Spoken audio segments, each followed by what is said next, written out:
부동산 브리핑입니다. 서울 아파트 중위 전세 가격이 6억 원 아래로 떨어졌습니다.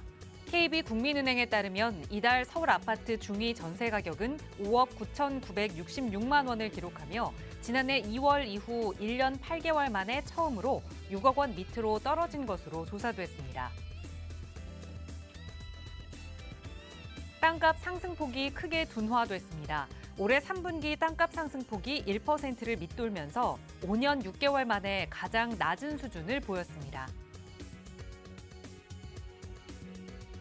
연초 4만 8천여 가구로 예상됐던 서울의 새 아파트 공급 물량이 10월까지 7,500여 가구에 그친 것으로 나타났습니다.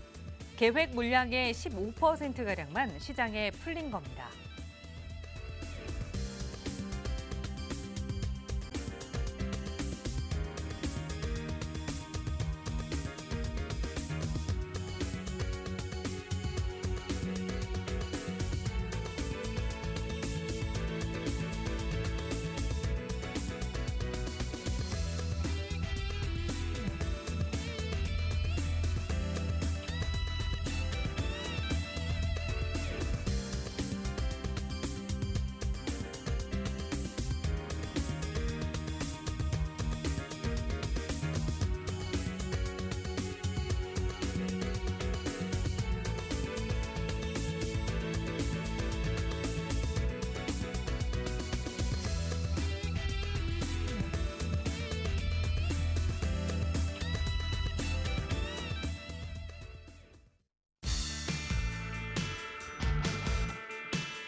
여러분 안녕하십니까? 부동산 고민 무엇이든 물어보세요. 일부 진행의 김진주입니다.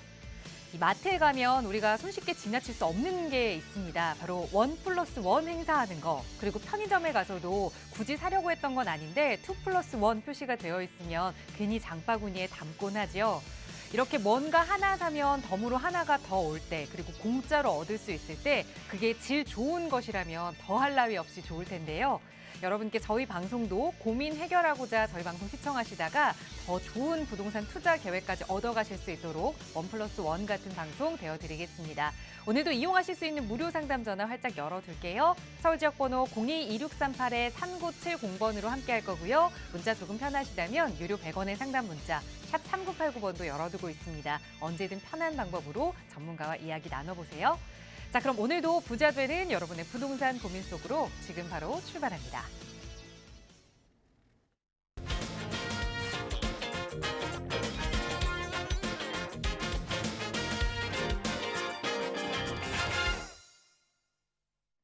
네, 정말 가을 날씨다운 그런 가을날입니다. 오늘도 여러분의 마음속에 있는 부동산 고민은 속 시원하게 해결해 주실 전문가 모셨는데요. 바로 소개해 드릴게요. 주식회사 차원 부동산 투자연구소의 차윤환 대표 나오셨어요. 대표님 어서 오세요. 네, 안녕하십니까. 사막에 가본 적은 없는데 지나는 가본 것 같습니다. 차를 타고. 근데 만약에 사막에 걸어간다면 가장 필요한 게 물이죠. 갈증을 느낍니다. 지금 현재 우리 경기, 특히 부동산 시장 갈증을 좀 많이 느끼는 시기입니다. 지금의 갈증을 해결할 수 있는 것은 사막의 물과 같은 것 중에 가장 중요한 비슷한 유형이 있죠. 거래입니다. 지금 가격이 오르는 게 중요한 게 아니라 좀 거래라는 그런 숨통을 터서 갈증을 해결해서 좀 갖고 있는 부동산도 처분도 좀 하고 그다음에 좀 쓸 돈도 좀 썼으면 좋겠다라고 하는데 지금 현재 갈증을 많이 느끼고 있습니다. 부동산 고민 많죠. 그래서 저희가 이런 기회에는 과거의 좀 경험을 가지고 현답을 좀 드려야 하는 상황인 것 같습니다. 혹시 여러분이 안방에 계시면서 혹시 고민 있고 갈증을 느끼시는 분들 지금 전화 주시기 바랍니다. 적어도 해결시키는데 최선을 다하도록 하겠습니다. 전화 주시기 바랍니다. 네, 정말 요즘에는 사막에서뿐만 아니라 우리 부동산 시장에서도 물이 간절히 필요한 것 같습니다. 부동산 시장에 대해서 고민 있으신 분들 언제나 전문가의 도움 드리고 있으니까요. 나가고 있는 무료 상담 전화 02-2638-3970번으로 전화 주시거나 유료 100원의 상담 문자 샵 3989번으로 고민 내용 적어서 보내주세요. 친절하게 차윤환 대표의 도움 드릴 거고요. 자, 먼저 오늘 여러분의 고민 만나보기에 앞서서 꼭꼭 박사의 명강의 시간 준비되어 있습니다. 요즘 부동산 시장에 관심이 많으신 분들은 가격이 떨어지고 오르고 이 내용보다는 왜 이렇게 거래가 되지 않는 것일까? 이 부분이 많이 궁금하실 텐데요. 오늘은 꼭꼭 박사의 명강의 시간에 그 내용을 하나하나 좀 분석해 보도록 하겠습니다. 대표님 바로 전해 주실까요? 예, 요즘 고민이 많이 있습니다. 그래서 요즘 상담 전화가 어떻게 하면 자기 고민을 해결을 할 거고, 지금 현재 올해 이렇게 부동산 규제가 심하고 경기가 안 돌아가는데 과연 내년에는 어떻게 해야 되나, 우리가 내후년에 경기는 언제 풀리나, 이런 부분들이 많이 궁금해합니다. 그래서 제가 올해 많은 이게 꼭꼭 박사 강의를 했는데 다음 주 목요일이죠. 다음 주 목요일 오후 1시에 여러분의 이 갈증을 좀 해결시키려는 좀 특강을 좀 할까 합니다. 그래서 혹시 이 방송에서 요 보시는 분들 전화하셔가지고 다음 주 목요일 1시 특강 한번 신청하시기 바라겠습니다. 특강은 무료 특강이니까 그렇게 아셨으면 좋겠고요. 장소하고 뭐 이런 부분은 전화를 주시면, 방송국으로 전화를 주시면 저희가 안내드리겠습니다. 장소 공개되면 많이 옵니다. 그래서 안 될 것 같고요. 지금 현재 한 60명 정도는 앉을 수 있는 자리가 있는데 이게 자리를 떼어야 되잖아요. 코로나 때문에. 그래서 한 30명 정도만 먼저 전화 주신 분들한테 좀 기회를 드렸으면 하고요. 무엇보다 항상 요즘 아무리 코로나가 우리 좀 감기처럼 됐다 하더라도 마스크는 착용해야 되겠죠. 그래서 마스크를 착용하고 오셨으면 좋겠다라고 말씀드리겠고요. 오늘의 꼭꼭 박사 시간 강의는 여러분의 정신적 노고를 좀 풀어드릴까 하는 강의를 좀 잡아봤습니다. 그래서 이제 부동산이 이렇게 지금 규제가 있고 거래는 안 돼 가격이 떨어진다고 하는데 좀 구매하는 그 시스템이 지금 망가져 있기 때문에 팔고 싶어도 또는 사고 싶어도 지금 살 수 없는 사람들이 많습니다. 그런데 걱정은 너무 하지 마십시오. 왜냐하면 항상 우리가 이렇게 너무 과열된 시장에서는 유동성을 좀 줄이고 부동산 규제를 합니다. 그래서 그런 부분들이 어떻게 풀릴 건지 지금부터 한 1, 2년 사이를 예측하고 나면은 좀 더 고민이 완화되거나 적어도 두려움은 사라질 것 같으니까 요거 한번 살펴보도록 하겠습니다. 오늘 제목은 부동산 시장 극단적인 거래 중단의 의미는 이렇게 되어 있습니다. 지금 현재 보통 막 1년에 14만여 건 전국적으로 이렇게 되고 서울시만 해도 8만여 건 이렇게 되는 것들이 9천 건 이런 식으로 내려와 있죠. 지금 거래량이 쉽게 말해서 좀 극단적으로 중단이 돼 버렸습니다. 중단된 것들은 여러 가지 이유가 있습니다. 그런데 중요한 것은 과연 그러니까 수요가 사라졌느냐? 사라진 건 아니죠. 수요는 여전히 있고 여전히 증가합니다. 그런데 이 수요들이 살 수 없게끔 만들어 버렸죠. 그래서 내 집 마련할 수 있는 그러한 기회를 지금 약간 박탈당했다고 보시면 됩니다. 그러면 공급이 많이 늘어났느냐? 공급은 지금 현재 3기, 2기 신도시도 해결 안 됐는데 필요한 곳에 그러니까 필요한 곳에 필요한 타이밍에 공급을 해야 되는데 공급은 예상이 많고요. 앞으로 정말 필요한 시기인 서울시는 지금 재개발 재건축한다고 해도 4, 5년 걸리고요. 그리고 재개발 재건축 할 땅이 많지는 않습니다. 그래서 공급이 주로 서울 바깥 쪽에 택지개발에 공급하는 물량들은 나오는데 적재적소에 공급하는 물량은 아니죠. 그래서 공급은 여전히 작고 수요는 많습니다. 그래서 이 차이가 맞는데 이 수요를 다 살 수 있게끔 만들려고 하면 결국 살 사람이 많고 팔 사람이 없게 되면 가격이 많이 오르다 보니까 그 가격을 돈을 모아서 저축을 해가지고 하는 게 아니고 어느 정도 유동성을 확보를 해죠. 그게 가장 전세를 끼고 아니면 가장 많이 대출을 좀 많이 활용해서 하는 건데 지금 말로는 LTV 주택 담보 비율을 신혼부부들 생애 최초 80% 올려뒀다고 하지만 중요한 게 뭐죠? DSR 총체적 부채 상환 비율이죠.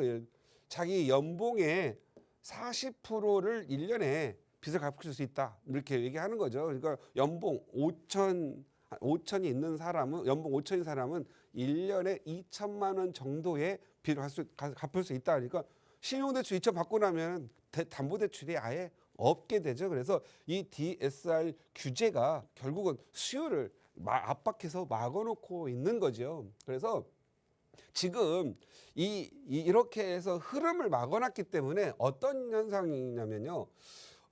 부동산 투기를 잡으려고 하는 목적이 경기를 유축시키고 경기의 발목을 잡은 상황이 되어버렸습니다. 이게 어떤 의미냐면요. 우리가 이렇게 경제가 돌아가려면 대기업의 생산과 산업에 의해서 갈 수도 있겠고요. 그 다음 또 중소기업이 또 생산과 산업을 이끌어 가고요.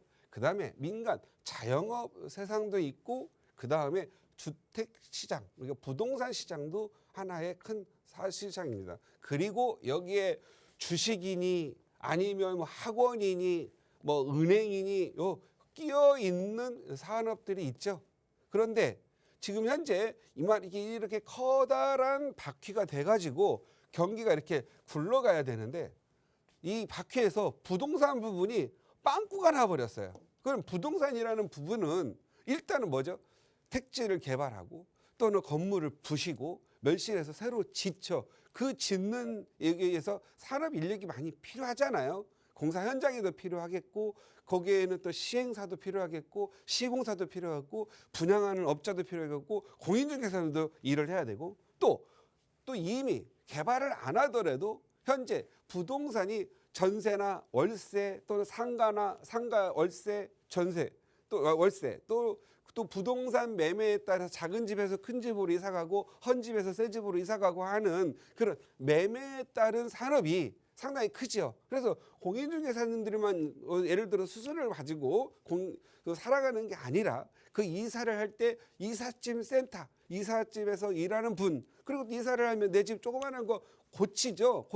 도배장판이라도 해야 되겠죠. 그리고 또 거기에 소형 자영업자들 또 일을 하면서 자그마한 사소한 못이라도 하나 공급을 해야 되는데 이런 부분이 무너지니까 중간에 놓여져 있는 자영업 부분과 또 은행 또는 주식, 예를 들어서 이 주식도 무너지는 것이 뭐냐면 주식 시장이 잘 되면 돈을 번 사람들이 어느 정도 벌었으니까 그 번 돈으로 내 집 마련 쪽으로 오겠죠. 반대로 부동산에서 많이 번 사람들이 너무 부동산에서 몰빵하면 안 되니까 또 주식으로도 가겠죠. 이렇게 해서 주식이 잘 되면 부동산도 잘 되고 부동산도 잘 되면 주식도 잘 되는 그런 구조가 되죠. 그런데 한 구조가 빵꾸가 나가지고 줄어들었어요. 그러니까 이렇게 크게 돌던 바퀴가 이제는 줄어들다 보니까 한 4분의 1 정도가 날아가서 바퀴가 요만하게 굴러가니까 경기가 지금 현재 많이 죽죠. 그나마 여기에 또 우리가 알지도 못했고 원치도 않았던 우크라이나 전쟁, 이 부분도 또한 위축돼 있죠. 전쟁이 일어나면은 물자 자기 공급해야 되고 뭔가 불안하죠. 그러니까 불안하면 사람들은 뭔가를 쌓아두려고 하죠. 소비가 또 안 되죠. 거기에 또 중국과 미국, 그죠? 중국과 미국, 러시아 이런 나름대로 덩치 큰 규모를 갖고 있는 쪽에서 서로 경쟁하고 서로 담쌓게 하다 보니까 경제 흐름이 힘들어가죠. 그러다 보니까 우리나라가 지금 현재 요것저것 사면초가죠. 사면초가인데 그나마 우리 국민들이 싫어하고 언제나 저기 감정이 별로 안 좋은 요즘 일본 쪽으로 가게 되잖아요. 그 일본도 힘드니까 또 다시 열어주고 왜? 지금 현재 이 경기가 힘드니까 서로 살려고 하죠. 살려고 할 때는 뭐가 있죠? 악한 것들을 선하게 바꾸는 과정도 있죠. 그래서 순기능과 역기능이 바뀌는 경우가 좀 많이 있습니다. 그래서 지금 제가 보기에는 이 부동산 투기라는 부분을 잡으려고 하는 과정에 공교롭게도 러시아도 터지고 미국 중간 관계도 안 좋고 그 다음에 전체적인 경기가 안 좋아가지고 개발도상국들이 달러에 대한 달러를 엄청 했던 다시 거덜이 나니까 달러가 오르니까 힘대는 무너집니다. 그런데 저는요, 우리 생각할 때 우리나라는 아직 강대국은 아니지만 그래도 과거 15년, 20년 쌓아온 나름대로 노하우와 이 축적, 특히 우리가 수출 산업에 있어서 좀 막강한 IT 산업과 반도체 뭐 이런 가전 쪽에서 막강하다 보니까 쉽게 무너지지 않는 부분이 있죠. 그래서 저는 이 부분이 아마도 세계의 어떤 경제 부분이 우리가 잘 되면 우리나라만 잘 되더라도 어느 정도 좀 풀리지 않을까라고 저는 생각을 합니다. 그래서 일단 부동산을 투기를 잡으려고 부동산 규제를 막았고, 특히 제가 늘 말씀드리죠. 부동산 규제보다 더 무서운 건 부동산 규제를 하기 위해서 금융 규제, 대출 규제를 한 게 더 무섭다. 이게 더 무섭다라는 거죠. 그래서 금리 인상보다 더 무서운 게 대출을 막은 거죠.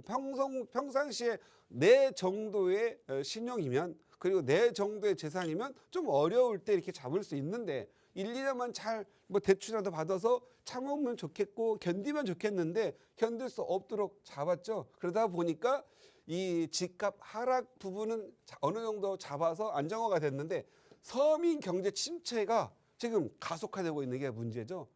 이 과거에 이러한 서민 경제 침체가 언제 있었냐면 2008년에서부터 2012년 이 사이에 거의 서민들이 몰락 수준으로, 지금은 말이 안 나오는데 집을 많이 가져가지고 거지가 됐다고 해가지고 하우스 푸어의 시대가 있었죠. 불과 이거 10여 년 전입니다.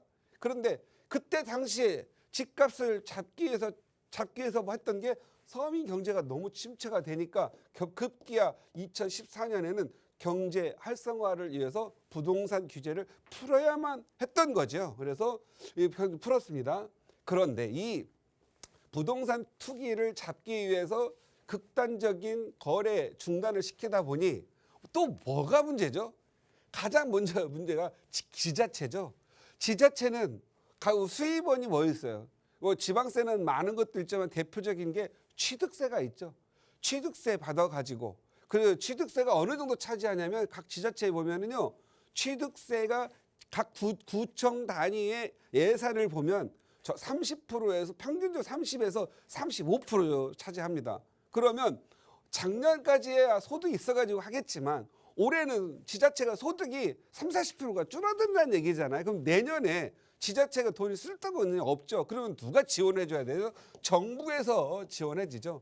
이것도 지원도 한계가 있으니까 어떻게 해요? 지금 정부는 지금 현재 이 경기 침체, 세계적인 경기 침체로 인해서 기업들 좀 쓰러지지 않게끔 막아줘야 되는 부분이 있는데 지자체가 벙크럽이 나잖아요. 그럼 어떻게 돼요? 정부가 위원할 수가 없잖아요. 지금 강원도에 이번에 중도 좀 약간 일이 하나 터졌죠. 큰 거가 터졌죠. 물론 지자체가 어떤 잘못했는지 모르겠지만 나름대로 무슨 랜드 이게 나름대로 그때 당시에 판단을 했을 때는 투자해서 우리 강원도에도 관광객도 끌려고 정말 지자체에 대한 수입원이 없으니 한번 해보려고 했는데 이게 안 되는 거죠. 그러니까 예산이 막히고 하니까 결국은 지자체가 손을 들 수밖에 없잖아요. 그래서 지금 요 문제가 상당히 큰 문제로 작용되고 이 부분은 다른 지자체에도 상당히 고민을 줄 수 있는 문제가 되겠죠.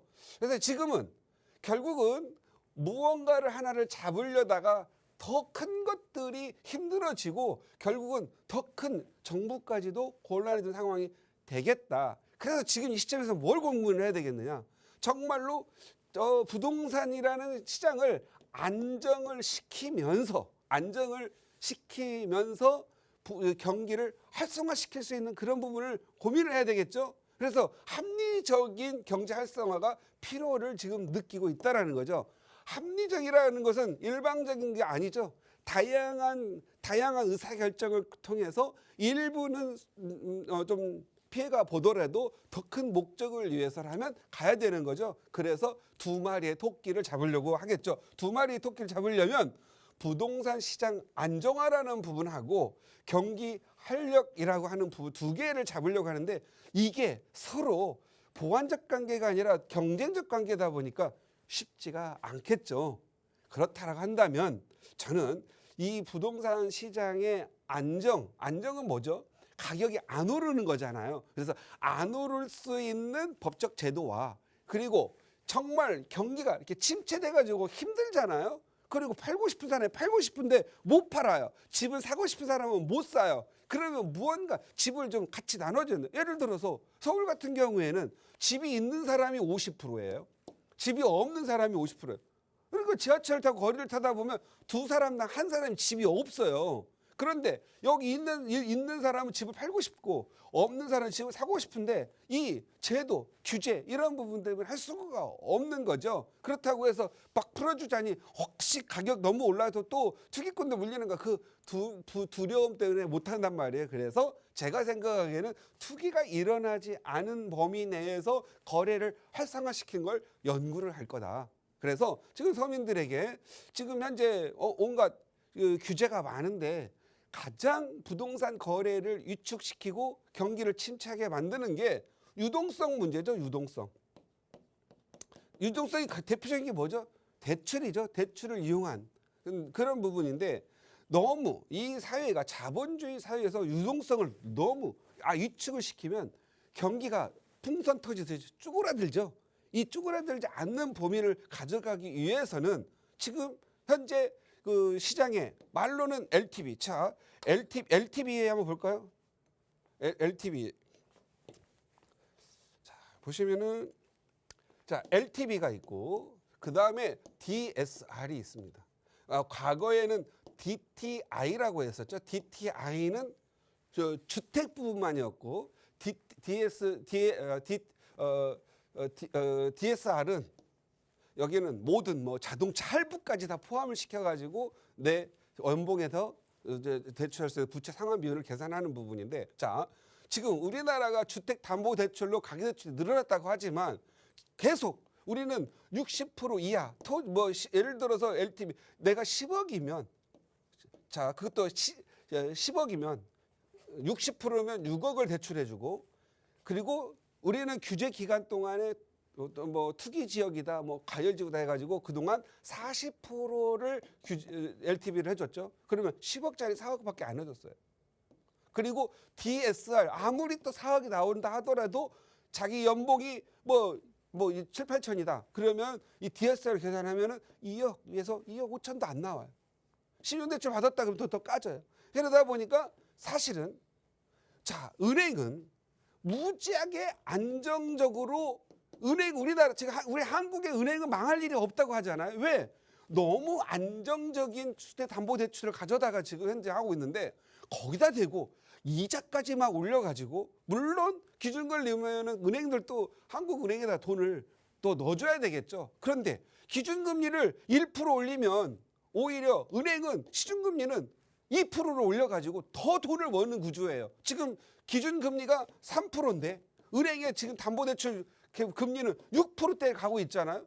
은행은 지금 앉아서 버는 거예요. 그러니까 이런 부분들도 합리적인 규제로 무언가를 서민들을 살 수 있게끔 해줘야 되는 부분 하나인데 이거 뭐 은행은 제가 봤을 때는 이건 무언가 참 이 구조가 그렇죠. 그래서 이런 부분들도 좀 풀어줘야 되지 않겠느냐. 그래서 거래 활성화를 통해서 나름대로 이 어려운 국난을 경제 활성화라는 부분들도 가져가야 된다. 그래서 지금 현재 우리 부동산 경기가 수요 공급에 의해서 가격이 떨어지고 가격이 조정이 된다면 얼마나 좋겠습니까? 지금 떨어지는 것은요. 사실 예를 들어서 공급이 이렇게 늘어나가지고 가격이 떨어진 게 아니라 공급은 거의 별로 늘어난 게 없어요. 근데 수요는 분명히 있는데 규제에 의해서 수요를 강제로 떨어뜨리는 거죠. 그래서 가격이 떨어졌어요. 근데 공급이 뻔히 있는 걸 알고 있기 때문에 아무리 떨어진다 하더라도 정말 돈이 급하지 않은 사람들은 어떻게 되죠? 버티는 거죠. 버티는 그런 게 만드는. 이 상황은 아니에요. 그래서 제가 생각할 때는 요즘 서울시에서 모아주택 있잖아요. 모아주택. 이거 모아주택 거죠. 재개발 재건축 크게 못하는 것들을 모아타운을 만들어서 공급하려고 하잖아요. 노후 주거지들.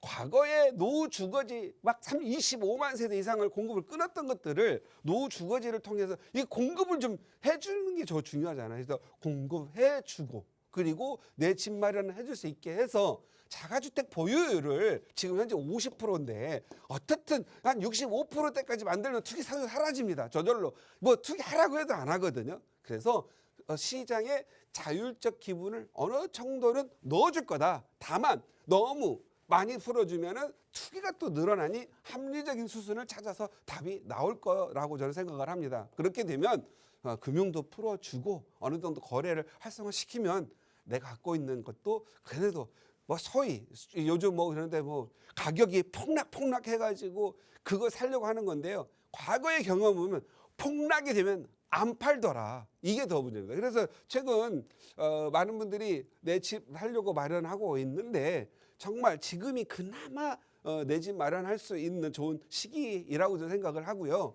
지금 이 거래 중단의 시기가 결국 그 서민 경제가 너무 침체되고 지자체가 어려워지기 때문에 그나마 시장 활기를 넣기 위한 방책이 연말이나 내년 초에 나올 거라 생각을 합니다. 그래서 요즘 너무 고통과 고민이 크신 분들 너무 조금 약간 마음을 추스리시고 약간만 좀 견뎌봐라라는 말씀 드리면서 마치도록 하겠습니다. 네, 부동산 투기를 잡기 위해서 좀 극단적으로 누르고 있다 보니 그에 따른 부작용이 좀 많이 발생하고 있는 상황입니다. 하지만 이 순리대로 잘 지나가다 보면 또 이에 맞는 해결책들이 나올 것이다라는 조언 드렸으니까요. 너무 마음 쓰지 마시고 좀 기다리는 지혜도 필요할 것 같습니다. 하지만 내가 부동산에 투자를 해놓고 그냥 혼자 기다리기에는 조금 걱정이 크다라고 하시는 분들은 또 차인원 대표와 함께할 수 있는 세미나 시간이 다음 주에 준비되어 있으니까요. 참여해 보시면 좋을 것 같아요. 11월 3일 목요일 오후 1시에 진행되는 세미나고요. 역시 나가고 있는 번호 02-2638-3970번으로 접수하시면 누구나 무료로 참여하실 수 있으니까요. 전문가와 함께 앞으로의 부동산 시장 전망해보는 좋은 기회 이용해 보셨으면 좋겠습니다. 자, 1부 남은 시간은 시청자 여러분과 전화 연결 통해서 고민 이야기 하나하나 해결해 볼게요. 첫 번째 시청자분 전화 연결하겠습니다. 여보세요? 네, 여보세요? 네, 안녕하세요. 반갑습니다. 네, 안녕하세요. 반갑습니다. 네, 실장님 오늘 어떤 고민 함께 좀 해결해 볼까요? 제가 재개발 예정지 보유 중이고요. 네. 5억 5천으로 대체주택을 사면 어디에 사야 좋을지 문의드렸습니다. 아, 재개발 예정지에 그러니까 이제 대체주택을 좀 고민하시는 거예요. 네. 그래서 새로운 주택을 좀 어디가 좀 투자 목적으로 괜찮은지 예. 5억 5천 말씀 주셨는데 대체주택과 관련된 투자 계획 대표님과 함께 세워보도록 할게요. 인사 나눠보세요. 네. 네, 안녕하세요. 네, 안녕하세요. 네, 반갑습니다. 네, 제- 반갑습니다. 네, 재개발 그 진행되는 데는 어디에 지금 갖고 계세요? 염리동에 갖고 있습니다. 염리동 축하드립니다. 네네. 너무 좋은 위치죠. 뭐 가격을 오르길 떠나서 여보세요? 네네. 네, 지어지면 꼭 좋게 사시기 바라고요. 네. 네, 대체주택이라고 하면은 이제 사업 시행 인가가 나고 나면은 대체주택 사서 1년만 살면 비과세가 되는 매우 특혜가 있는 그러한 투자죠. 네네. 자, 그러면 우리 가족 구성원들이 뭐 남편 직장 위치는 어디예요? 광명이에요. 광명. 우리 사모님, 우리 저기 시청자님은요? 전 주부입니다. 가사. 자녀분들 혹시 같이 살고 계세요? 네. 자녀분들 직장은요? 직장 구로예요. 구로. 또 뭐 하나만 있으세요? 아니요, 하나는 학생이에요. 학생은 뭐 기숙사 들어가나요? 아니면 집에서 출퇴근하나요? 아니, 집에서 통학하시나요? 학교 다닙니다. 예? 집에서 집에서. 그 네. 집에서면은 학교는 어디쯤 있어요? 위치가? 그게 그 홍제동에 좀. 홍제동. 네. 알겠습니다. 홍제동 국민대 쪽 그쪽인 것 같기도 하고. 좋습니다. 그러면 아드님은 지금 몇 학년이에요? 군대는 갔다 왔나요? 네, 사회생활 하고 있습니다. 사회생활 하고 있고요.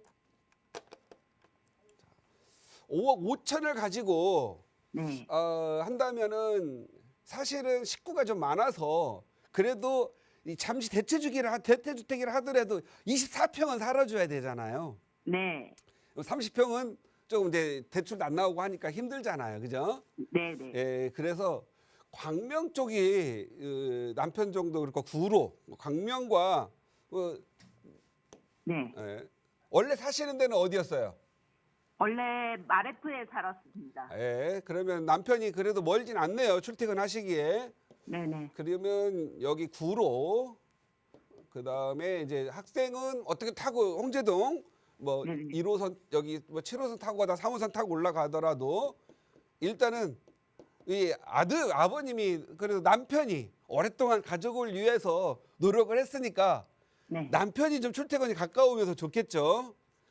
예. 예, 광명 쪽에 큰 아파트들은 없는데 네네. 그래도 재건축으로 가격이 좀 오를 만한 아파트가 있는 건 아시죠? 네네. 하안주공 어떠세요, 위치가? 하안주공 괜찮습니다. 하안주공이 괜찮아요. 네네. 예, 하안주공 여기 철산역에서 이렇게 되는데 하안주공이 저는 개인적으로 뭐 12단지를 좋아해요. 12단지요? 예, 지분도 크고 10단지도 좋아하고 6단지도 좋아요. 근데 10단지, 6단지요? 예. 그런데 가격이 좀 높아요. 네네. 자, 그런데 여기 이제 대출을 좀 활용해야 될 것 같아요. 5억 5천이면 너무 집이 작잖아요. 네. 그래서 혹시 아드님이 지금 직장생활 몇 년 차예요? 아니, 3개월 차예요. 3개월 차? 그러면 제 이건 생각인데 네네. 아드님이 네. 아드님 명의로 하나를 사고 네.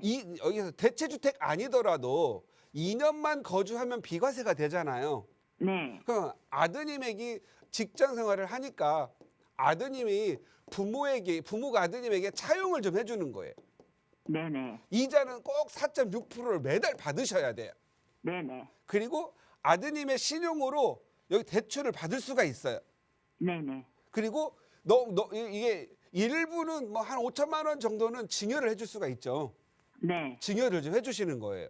그리고 한 3, 4년 내다가 염리동 다시 이사 들어갈 때 그때 네. 가면 분담금도 내야 되고 돈이 필요하잖아요. 네. 그때 아들한테 빌려준 돈을 다시 받는 거예요. 네. 그때 여기 있는 이 아파트 가격이 상승할 거 아니에요. 네. 재건축한다고 하면 가격 상승할 거거든요. 네. 가격 상승분은 비과세 되니까 네네. 비과세 된 부분은 아들이 가져가는 거예요. 네네. 지가 명의로 돈을 벌었으니까. 네네. 그리고 부모님은 이 돈을 주는 거죠. 네네. 그리고 아드님 같은 경우에는 팔아서 주고 나면 그래도 돈이 항상 있잖아요. 네. 돈을 안 벌어본 초보보다는 네. 자기 명의를 써서 한번 돈은 버는 것은 습관이거든요. 네. 예를 들어서 아드님이 나중에 열심히 벌어 10억을 벌었다고 할게요. 네. 그런데 벌어본 생으로 벌어 저축을 해가지고 했다 그러는데 부동산 투자를 안 해보면은요 10억이 네. 있어도 투자를 안 해요. 네. 그런데 이렇게 엄마의 도움으로 일시적으로라도 해가지고 돈을 벌어보잖아요. 그러면 네. 10억을 벌면은 아니 5억도 벌기 이전에 자기 집을 마련할 줄도 알아요. 부동산 세계를 알기 때문에. 그래서 부동산은요 꼭 중요한 게 관심, 가장 중요한 게 부동산 투자는 관심이고요. 두 번째는 경험이에요. 경험. 돈을 벌어본 경험이 있는 사람이 더 잘 되거든요. 항상. 그래서 제가 보는 견해에서는 우리 시청자님이 이주비를 가지고 5억 5천 정도라고 한다면 광명에 들어가서 사시면서 아드님은 구로니까 가깝잖아요. 그래서 사시면서 돈을 한번 벌어봤으면 좋겠다. 아드님 나이가 몇 살이에요? 24살입니다. 아, 24살이네요. 네. 그리고 연봉이 좀 이제 3개월밖에 안 됐기 때문에 혹시라도 한 3개월 정도만 더 찾아가지고 한 6개월 정도 실적이 쌓아지면 대출이 좀 더 나올 거예요. 네. 서둘지 마시고 지금 집값이 지금 현재 이렇게 완전히 좀 오그라들어 있잖아요. 네. 그래서 내년 3, 4월 때가 가장 사기가 좋은 시점으로 보여지거든요. 3, 4월이요. 내년 예. 3, 4월이요. 예. 예, 그때 한번 광명 가셔서 투자 한번 해보시기 바랍니다. 5월 9일이 넘어가가지고 만약에 양도세, 중과세가 부활이 되면은요 팔고 싶어도 또 못 파는 사람들이 있기 때문에 아마도 그때는 매물이 많이 줄어들 걸로 보여요. 네. 그래서 5월 9일 이전에는 다주택자들 종부세가 들어온 분들이 이게 매각하는 시점이니까 3, 4월 정도에 매수 한번 검토해 보시고요. 네. 재개발해서 돈을 벌어봤으니까 하나만 더 말씀드리자면 요 빌라도 괜찮거든요. 방 3개짜리 빌라면 그래도 살기가 네. 괜찮거든요. 네. 신촌역 아시죠? 신촌역. 네. 신촌역 여기 보면 이 몇 번 출구냐면은 5번 출구 쪽이네요. 네네. 신촌역과 이대역 사이에 신촌 그랑자이가 있어요. 네네. 여기에 노고산동 창천중학교 있는 데 있죠. 예. 왜 이거 두 번째냐면 플랜 B예요. 광명에 좋은 거 살려고 했더니 돈이 없어. 그럴 네. 경우에는 플랜 B로 가가지고 여기에 노고산동에 다세대 주택이죠. 빌라 있죠. 네. 방 한 3개짜리 신축 같은 거 하나 사놓으면 네. 좋습니다. 그리고 아드님이 24살이라고 하니까 아직 어리잖아요. 네. 사모님은 짓고 그냥 가버리면 되잖아요. 내 집으로. 근데 아들 네. 이 집이 재개발이 되면은 염리동 지금 염리동이잖아요. 지금 네. 아드님이 염리동 옆에 여기 노고산동 살면은 더 좋잖아요. 네. 아파트 지으면 33평형 기준으로 그래서 18, 19억은 가는 데니까 그 염리동하고 비교했을 때는 얘가 좀 창조적 교정이 재개발하면 더 좋은 위치인 것 같아요. 네. 그래서 여기 빌라도 한번 플랜 B로 한번 해보시기 바랍니다. 네. 예, 감사합니다. 아셨죠? 예, 정 답답하고 힘들면 한번 직접 오셔서 아드님 손을 잡고 한번 와 보시기 바랍니다. 좋은 네. 대안 말씀드리도록 할게요.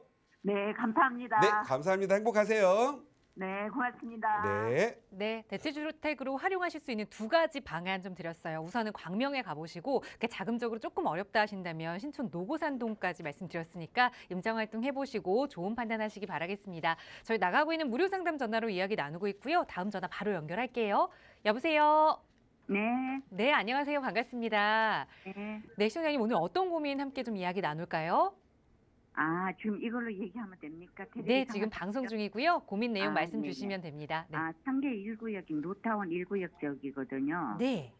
근데 무허가 주택이 있어요. 1구역 주택에. 아, 네. 그게 이제 거기 이제 완전히 거기 저 인가도 다 났고 네. 저 이제 뭐 아까 무슨 신청? 네. 아까 하고 뭐가 끝났다고 그래. 아직 안 됐다며. 관리 시청자님- 처분이 지금 곧 이제 네. 곧 날려 그래요. 네. 그 이제 저기 뭐야 건설 업체도 아이파크로 저기 선정이 다 된 상태고요. 네. 예, 그래서 그냥 근데 거기서 이제 무허가니까 이제 음. 불화를 안 맡아서요 저희들이 네. 살긴 한 34년 살았는데요. 네. 예. 근데 형편이 어려워서 불화를 못 맡았는데 그러니까 딱지가 돼버린 거죠. 네. 예.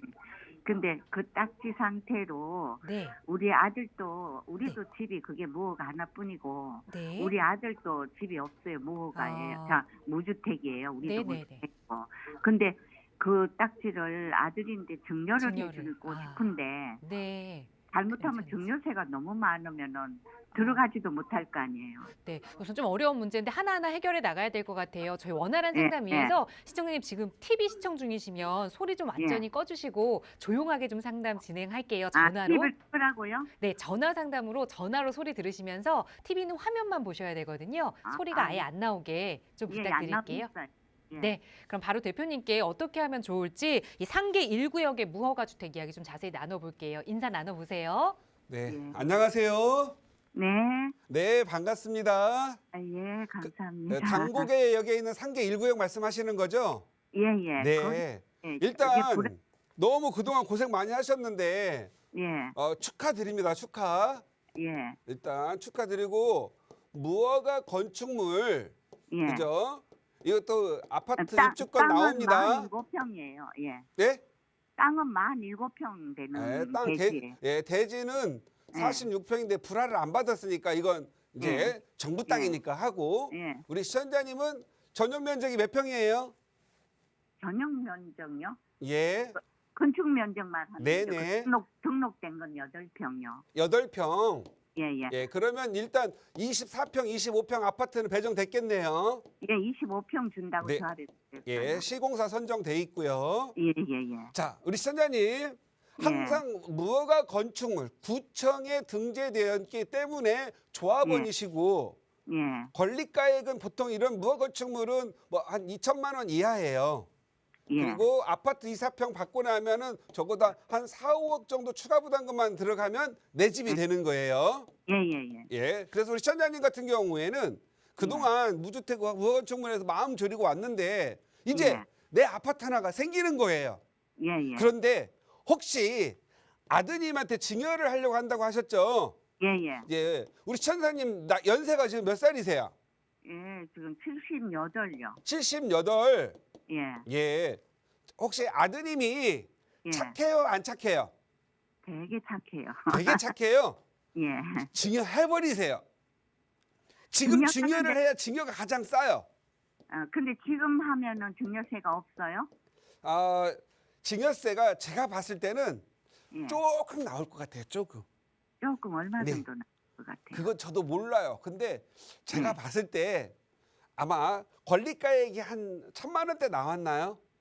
분양권 받고 나서 하는 게 좋아요. 지금 하는 게 좋아요. 봐봐요. 예.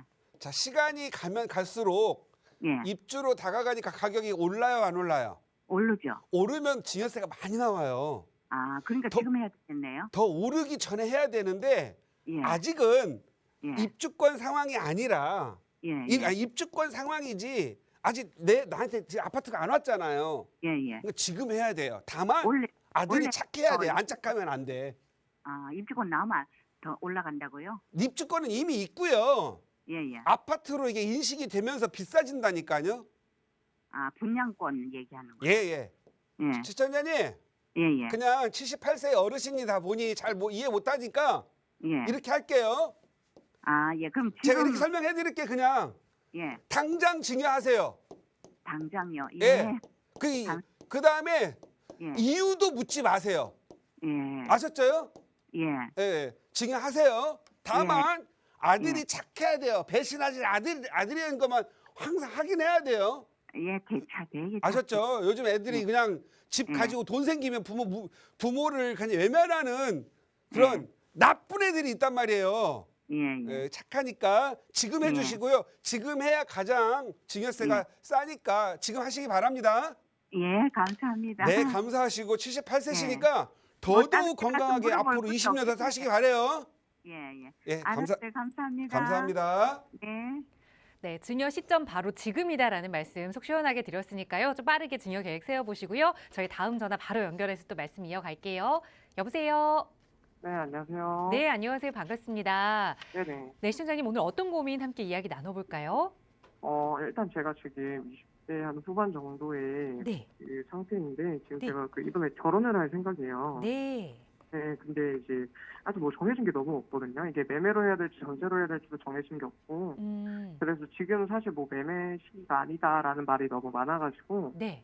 네, 이걸 지금 매매로 진행을 해야 될지 아니면 아. 전세로 진행해야 될지 그거부터 일단 결정을 해야 되는 상황이라 네. 그런 것도 한번 조언 한번 여쭤보려고 연락드렸고요. 네, 연락 잘 주셨어요. 그러니까 네네. 결혼을 앞두고 조금 빠르게 네. 20대부터 고민을 하고 계시는 건데 그러면 네네. 혹시 여유 자금을 어느 정도 보유하고 좀 생각하고 계세요?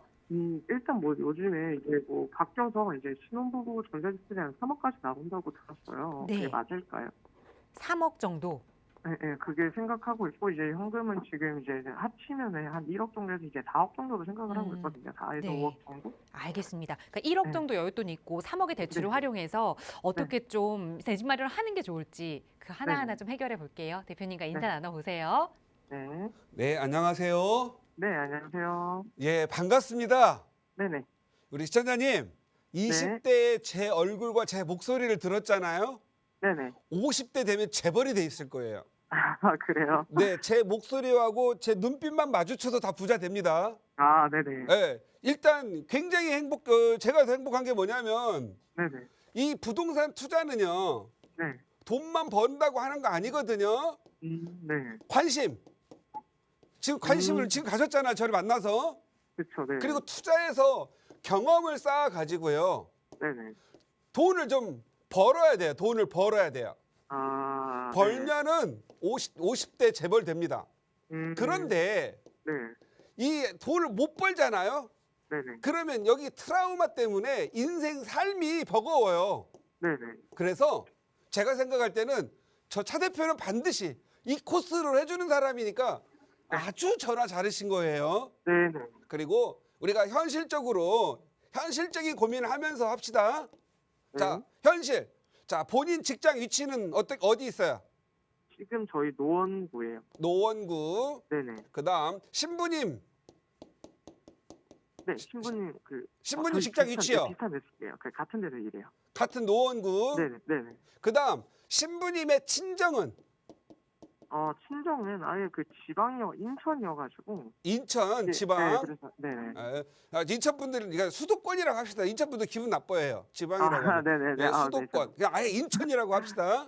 네네. 그러면 아이 키우고 직장 다니기 위해서는 멀잖아요. 네네. 그러면 제가 봤을 땐 일단 결혼하자마자 우리가 어느 정도 이제 자녀 출산 문제도 고민해야 되잖아요. 네네. 그렇게 되면 친정에서 지하철 1호선 타고 오거나 나중에 네. 지택 타고 오면 저기 좀 아이를 잘 봐줄 수 있는 데를 일단 하는 게 좋잖아요. 그 다음에 네. 우리 시댁, 우리 본가는 어디에 신랑님 본가? 저는 완전 지방 지금 부산. 부산. 네. 예. 부산 지방이라고 하면 기분 나빠요. 부산이라고 해야 됩니다. 네네네. 예, 그러면 어떻든 두 분이 아이를 키워야 되는 일이 벌어졌네요. 그죠? 네. 네네. 그런데 그러면 자, 결혼 자금 현재 현금이 얼마 정도 있으세요? 현재 지금 저랑 이제 친구랑 합쳐가지고 한 1억 정도의 여유 자금이 있긴 해요. 1억? 네. 그러면 신혼 경비 나가는 거 뭐 예식장 빌리고 신혼여행 갔다고 하는 경비는 따로 얼마 정도 준비했어요?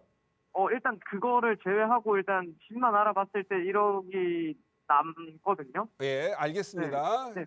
지금 1억 가지고는 좋은 집을 마련하기 힘드니까 네. 몸테크라는 거 아시죠? 몸테크. 네네. 몸테크 좀 하셔야 돼요. 네. 예. 꼭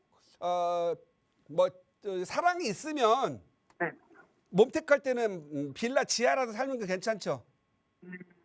그죠? 네네. 그리고 5층에 뚜껑 하늘이 보여도 괜찮죠. 네네. 그래서 그 정도 없으면 사랑 아닌 거예요.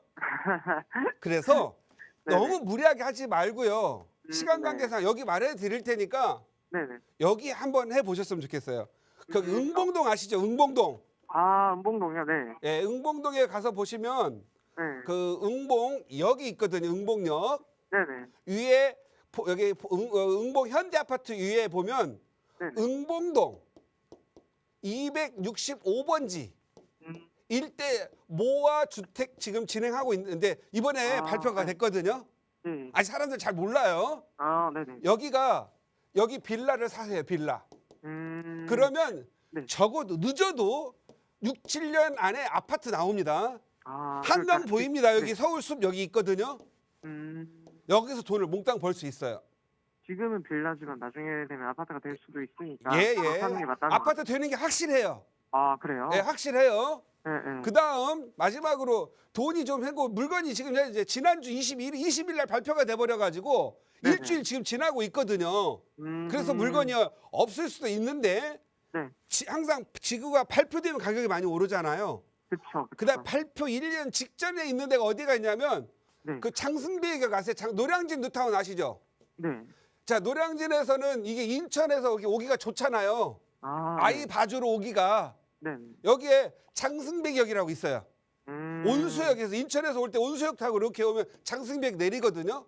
네네. 장승백역에 보면은 신대방 삼거리역하고 장승백역 사이에 네. 상도 14구역이라고 있어요. 네네. 위에 북측 상단에 빌라 사세요. 구역 지정 안 된대. 네네. 자, 시간이 5초밖에 안 남아서 끝났으니까 인사 드릴 테니까 꼭 2개 알아보시고 투자하시기 바랍니다. 네. 예, 감사합니다. 행복하세요. 네, 감사합니다. 네, 감사합니다. 네, 우리 젊은 나이에 또 신혼부부시다 보니까 더 열정적으로 또 상담을 도와주신 것 같아요. 방송 보시는 여러분도 전문가의 도움 필요하시다면 무료 상담 전화 열어두고 있습니다. 나가는 번호로 편하게 문의 주세요. 친절하게 도움 드릴 거고요. 아울러 저희 프로그램은 여러분께 보다 다양한 정보 제공하기 위해 마련되고 있습니다. 해당 부동산의 가치나 매물 가격의 상승 하락은 보장하지 않는다는 점 꼭 유의해 주시기 바랍니다. 잠시 후 2부에서도 계속해서 여러분의 고민 살피기 위해 돌아올 테니까요. 많은 시청과 참여 부탁드립니다. 함께해 주신 여러분 고맙습니다.